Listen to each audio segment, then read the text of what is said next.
Assalamualaikum warahmatullahi wabarakatuh. Perkenalkan, saya Sonia Angelina Matiko dari kelas 4D jurusan Manajemen Pendidikan dengan NIM 1314210013. Di sini saya akan mempresentasikan materi tentang hakikat kepegawaian untuk pembangunan. Pertama, konsep administrasi kepegawaian untuk pembangunan. Administrasi kepegawaian merupakan suatu cara mengorganisasikan dan memperlakukan orang-orang yang bekerja sedemikian rupa, sehingga mereka mendapatkan hasil yang maksimal dari kemampuannya. Jadi hasil yang diperoleh optimal baik untuk dirinya sendiri, golongan, serta untuk perusahaan atau kantor. Administrasi kepegawaian negeri merupakan suatu cara mempelajari tentang kebijaksanaan, sasaran, dan proses pembinaan sumber daya manusia yang masih berstatus sebagai pegawai negeri sipil. Tanpa adanya penerapan administrasi kepegawaian yang baik, maka badan usaha atau kantor milik pemerintah tersebut tidak mungkin dapat berjalan dan berkembang dengan lancar dan baik. Pentingnya melaksanakan administrasi ini sesuai dengan jalur-jalur yang telah ditentukan dari badan usaha dan atau kantor. Kemudian administrasi kepegawaian ini bertujuan untuk menyesuaikan jumlah pegawai dengan kebutuhan yang ada, menyesuaikan beban kerja yang harus dikerjakan oleh pegawai sesuai dengan kapasitas dan posisinya masing-masing, serta untuk meningkatkan kualitas pegawai sesuai dengan keahliannya. Dengan begitu, pengerjaan tugas jadi lebih efektif dan efisien. Alhasil, perusahaan juga akan lebih mudah untuk mencapai target yang dihadapkan. Lalu ada fungsi administrasi kepegawaian terbagi menjadi dua. Yang pertama, fungsi manajerial dan fungsi operatif atau teknis.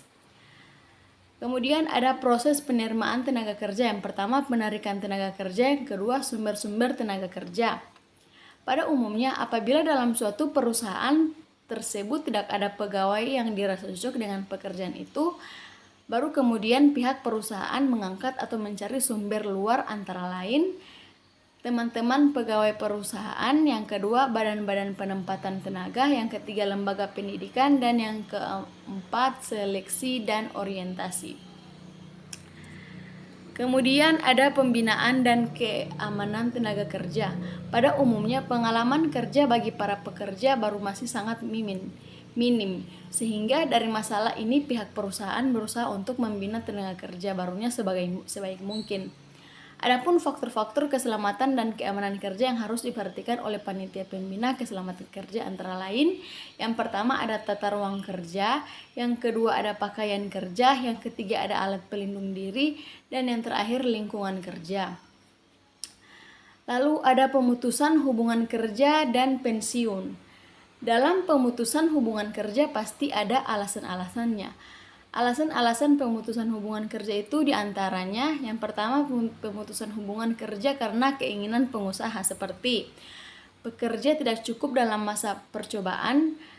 Yang kedua, adanya alasan-alasan mendesak. Yang ketiga, pekerja sering mangkir.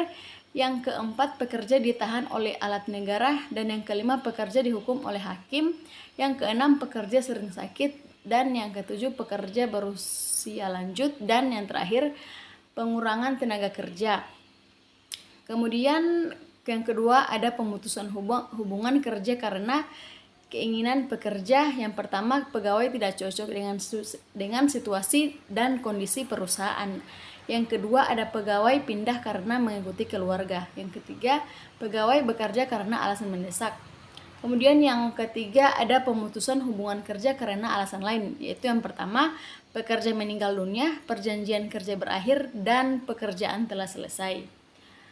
Kemudian masuk pada pensiun. Pada hakikatnya pensiun merupakan jaminan hari tua. Jaminan hari tua itu sendiri adalah jaminan yang diberikan sebagai balas jasa terhadap pegawai negeri yang telah bertahun-tahun mengabdi kepada negara. Secara umum, pensiun berarti jaminan hari tua yang diberikan sebagai jasa terhadap pegawai kerja yang telah mengabdi kepada.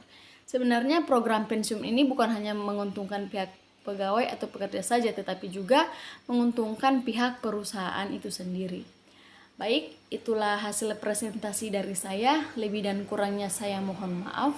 Billahi taufiq wal hidayah. Wassalamualaikum warahmatullahi wabarakatuh.